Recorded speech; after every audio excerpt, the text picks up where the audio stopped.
Good morning mga katigs. Mag-aalmusal na naman tayo. Pasok na naman tayo sa trabaho.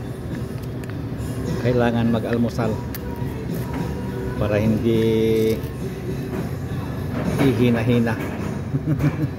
Ilagay natin yung ano natin,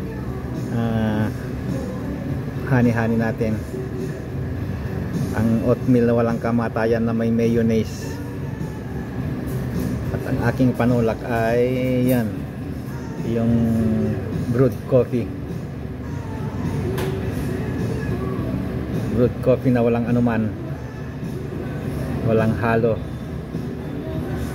walang pang patamis. Kaya ngayon, ano pang gagawin natin? Kainan na mga katigs. Ayan, halo-haloin natin, tapos kain na.